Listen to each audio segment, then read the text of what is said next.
이번 주는 오아시스가 상장 철회하는 바람에 청약이 없었습니다. 하지만 다음 주에는 청약 종목이 또 많아지는데요.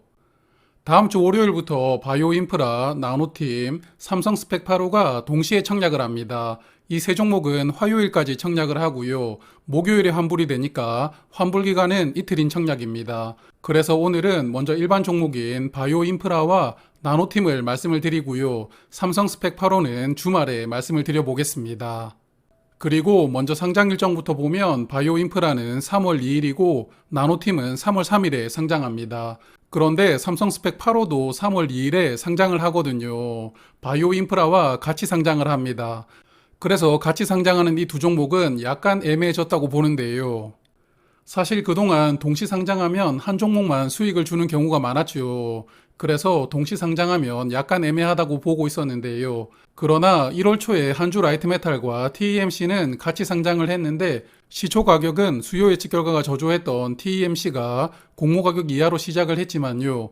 결국 두 종목은 모두 좋은 수익을 보여주었습니다.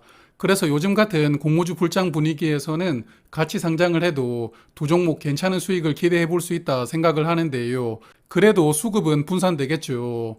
그래서 아무래도 단독 상장하는 것보다는 불리하다고 생각을 합니다. 그래서 바이오인프라나 삼성스펙을 청약하시는 분들은 이 부분을 고려하실 필요가 있겠습니다. 자, 그럼 이제는 본론 들어가겠습니다. 수요 예측 결과부터 볼 텐데요. 바이오인프라는 기관 경쟁률이 1595대 1, 의무 확약 비율은 2.3%였습니다. 이 종목 몇 달 전만 하더라도 수요 예측이 부진해서 상장 철회했던 종목이었죠. 정말 몇 달 만에 세상이 달라졌는데요. 기관들이 아주 적극적으로 청약을 신청을 했습니다.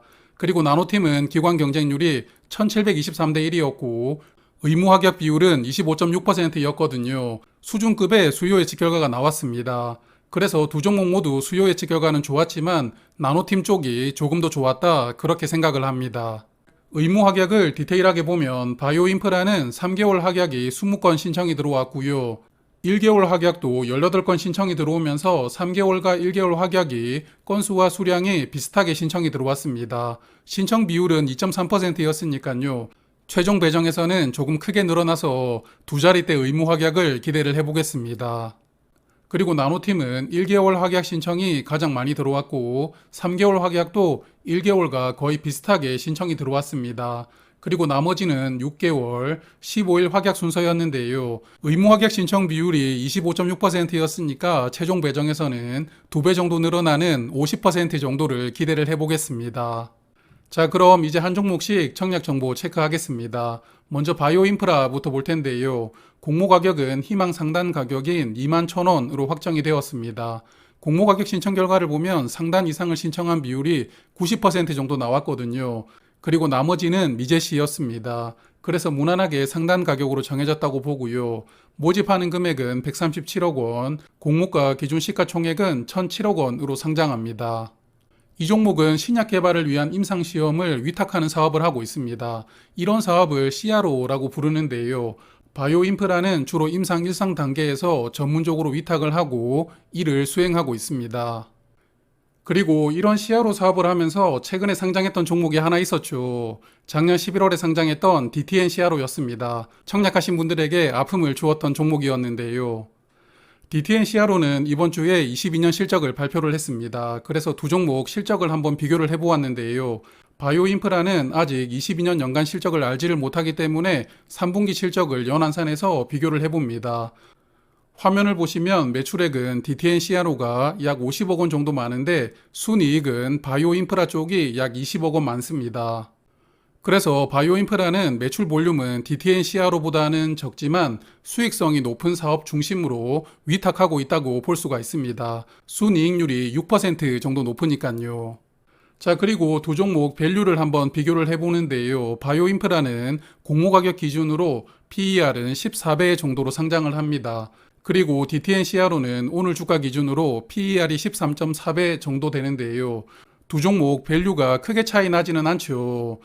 그래서 바이오인프라의 공모 가격은 요즘 같은 공모주 불장 분위기를 고려했을 때는 그래도 무난하게 정해졌다고 생각이 됩니다. 그리고 이 종목은 총 65만 주를 모집하는데요. 일반 투자자에게는 약 16만 주가 배정이 됩니다. 우리사주 조합에 배정되지는 않았고요. 청약 주관사가 DB금융투자이고 청약 한도는 일반과 우대 한도 구분 없이 16,250주입니다. 풀청약하려면 증거금이 약 1억 7천만 원 정도 필요하더라고요. 그리고 최소 청약 수량은 10주이고 10주 청약하려면 증거금은 10만 5천 원 필요합니다. 그리고 DB금융투자 청약 수수료도 2천 원입니다.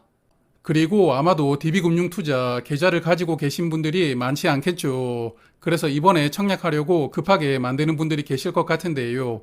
이번 주 일요일까지 계좌를 개설해야 청약 참여할 수가 있습니다. 자, 그럼 이번에는 나노팀 보겠습니다. 공모 가격은 상단으로 정해졌는데요. 그래서 13,000원이 되었습니다. 기관들의 82%가 공모 가격을 상단 초과 가격인 15,000원 이상으로 써냈거든요. 그래서 상단으로 정해줬다는 것에 감사를 해야 되는 상황인데요. 워밍업에서 말씀을 드렸지만 이 종목은 공모 가격 산정이 정상적이지는 않았죠.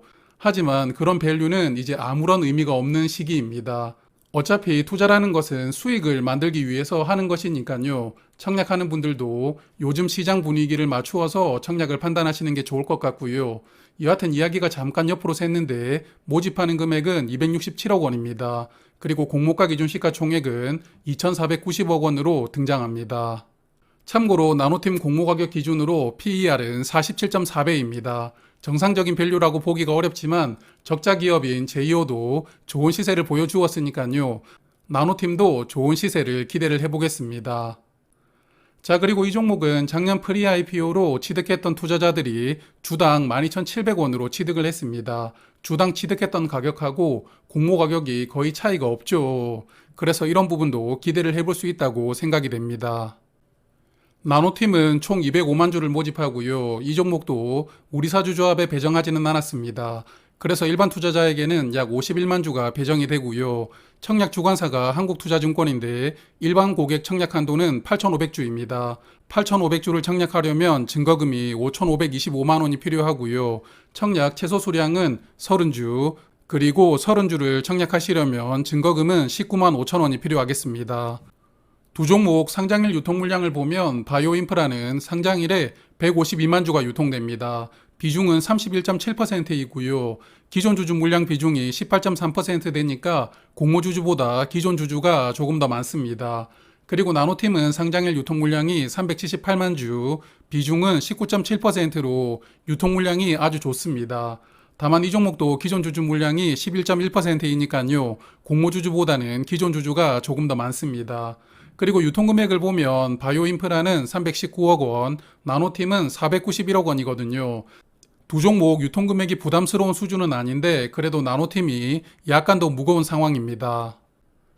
요즘에 상장하는 종목들을 보면 유통금액으로 상장일 성적이 결정되고 있습니다. 유통금액이 가볍다 그러면 상장일에 따상으로 마감을 하고요. 뒷날에도 좋은 시세를 보여주고 있죠. 그리고 유통금액이 400억 원 정도 된다. 그러면 상장일에 장중에는 따상을 한번 찍지만 종가까지 상한가를 유지하지는 못했습니다. 3기EV나 센즈랩이 그랬죠. 그리고 제이오처럼 유통금액이 무거우면 시초가가 더블로 출발하지는 못하지만 그래도 좋은 시세를 보여주었는데요. 그래서 지금은 상장만 하면 무조건 수익이 나오고 있는데 유통금액에 따라서 더 높게 날아가느냐 아니면 중간 정도까지만 날아가느냐 그 차이만 보여주고 있습니다. 이런 좋은 흐름이 언젠가는 깨지겠지만요. 여하튼 지금은 이런 좋은 분위기를 그냥 즐기면서 투자를 해야 되는 시기라고 생각합니다. 자, 그래서 두 종목을 비교해보면 두 종목 모두 청약할 만한 수준의 데이터가 나왔습니다. 나노팀 쪽을 비례 청약하는 게 더 무난하다고 보는데요. 수요 예측 결과도 그렇고 단독 상장하는 일정도 나노팀이 유리합니다. 하지만 저는 그래도 공모 가격이 그나마 조금 착하게 정해진 바이오 인프라 쪽으로 비례 청약을 해보고 싶고요. 나노팀은 가성비 청약으로 비례 한 주 배정받으려고 합니다. 그래서 이 두 종목은 결국 2일차 오후에 청약 신청을 해야 될 것 같은데요. 아마도 저처럼 생각하는 분들이 많으시겠죠. 그래서 막판에 청약 경쟁률이 엄청나게 올라갈 수도 있으니까요. 가성비 청약하시더라도 조금 넉넉하게 신청하시는 게 좋을 것 같습니다. 1일차 청약이 끝나는 월요일 저녁에 2일차 청약을 예상을 해볼 텐데요. 그래도 균등 배정만 먼저 간단하게 예상을 해보고 마무리하겠습니다. 바이오인프라 청약 주관사인 DB금융투자는 계좌를 보유하신 분들이 많지 않겠죠. 그래서 5만 계좌 정도로 예상을 해봅니다. 균등 배정으로 한 주에서 두 주 배정될 것으로 예상을 하고요. 나노팀은 한국투자증권이 주관사이니까 계좌 수가 많을 겁니다. 그래서 25만 계좌 정도로 예상을 했고 균등으로는 한 주 배정될 것으로 생각을 합니다. 그래도 두 종목 균등 배정이 확률로 배정되지는 않을 것 같습니다. 같은 일정으로 청약하는 삼성 스펙 8호도 기대하시는 분들이 많으시겠죠? 삼성 스펙은 내일 자료를 조금 정리해보고 일요일 아침에 말씀을 드리도록 하겠습니다. 그럼 좋은 주말 되시고요. 일요일 아침에 다시 뵙겠습니다. 고맙습니다.